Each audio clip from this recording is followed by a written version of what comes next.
Heather here at LARRS, and today we've got a very special treat for you. We've got a brand new animal that we have never done a video on before. He was actually recently featured in one of our videos, but if you guys are wondering why I have such a large spread behind me, it is because he is a very large lizard.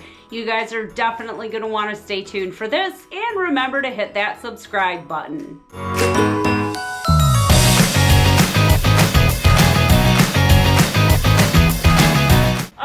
I have my super big friend here. He is super duper wiggly. I am super duper gonna put him down. So just in case any of you are wondering why I have my great big friend here in a towel, it's because I like to do that during transport so that he doesn't get really nervous about what's going on. He thinks the lights are out, he thinks it's time for bed. It just keeps everything a lot more calm for him. However, he is about to wake up right now, and I actually have some food for him. You guys are gonna see exactly how much of a monster he is when he digs into this. So this is Ishy. He is our black and white Argentinian Tegu here at the rescue, and right now I am feeding him to try to keep him just a little bit more calm. This guy is a ferocious eater. Now, I do want to let you know that what we are feeding him right now is canned dog food. It is grain-free, and it actually has chunks of peas and sweet potatoes and carrots in there. He is actually shaking the entire table. He is so excited about eating right now. Now, we don't recommend that you feed these guys like that all the time. We just use it as a supplement to his diet. There are a large variety of things that you should be feeding these guys. Things like quail and turkey meat, you know, things like berries. It's very important to their diet, and even some vegetation. So if these guys are not getting the proper diet, you definitely need to find creative ways to hide vegetables, which is one of the reasons why we chose the specific brand of dog food that we did, because it's very easy for us to hide vegetables in there.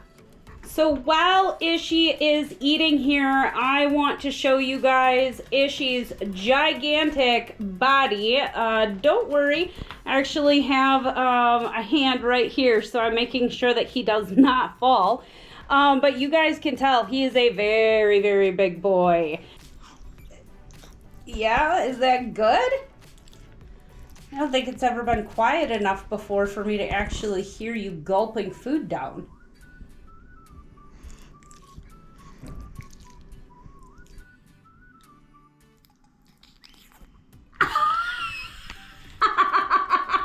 Okay, that was hilarious. I'm just saying. Oh my gosh. So Ishy is a black and white Argentinian Tegu. Now these guys are not to be confused with their Colombian neighbors who look a lot alike but don't get nearly as big. Now, when we say that he's an Argentinian Tegu, he is not exclusively from Argentina. He is actually from all different areas in Eastern South America. We think he is a very amazing animal, but I have said a lot of times two different things. One, Tegus are toddlers, and the other thing is that Tegus are like the dogs of the reptile world. So I compare Tegus to dogs, I compare iguanas to cats, and it's really just because of their personality and the sort of mischief that they like to get into. Iguanas are climbers. Tegus actually spend a lot of time on the ground, and they are not known for jumping from their back legs, mostly because of this gigantic tail that you see right here. So he's not going to catapult up because his tail is actually going to get in the way. Now, one of the main differences between males and females is that the females have a much smaller face. So they won't have the very large jowls that you see on the side of my friend here, but they're gonna have a more thin and narrow and sleek looking face.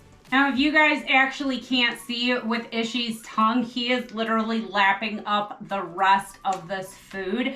That is one of the reasons why we keep supplementing his diet with him, because we know that if he's not going to eat anything else, he will eat this diet. And at least we know that he is getting not only protein, but vegetables. But one of the things that we do watch out for all the time is to make sure that he's not getting too much protein, because too much protein for animals like this, being an adult Tegu, can actually lead to things like kidney failure, and that is absolutely not what we want to happen. So a lot of people will ask me, what exactly is a Tegu? Well, they are part of the reptile family. They're just a very large reptile. They are very distantly related to monitor lizards. However, lizards that these guys are more closely related to are actually race runners and whiptails, if you can believe that. So they can run very fast. That's why they're kind of classified that way. And then in addition to that, they actually have this giant tail that is meant for whipping. So when Ishy tends to eat this food, he tends to get this food absolutely everywhere. And that is why I have down blankets and towels. And I have a reserve pile of towels over there because I know what happens after Ishy eats, and it is not pretty. So I am fully prepared for what's going to come next.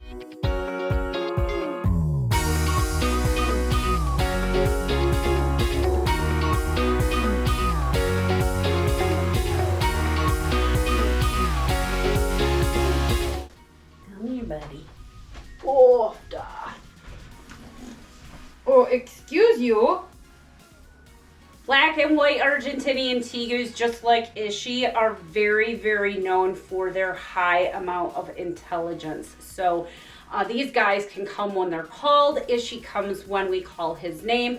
And you can actually potty train these guys as well. So for example, Ishy doesn't actually go potty in his enclosure. He will wait until he is out and on the floor of the rescue, and I'm actually really surprised that he has not tried to poop yet up here.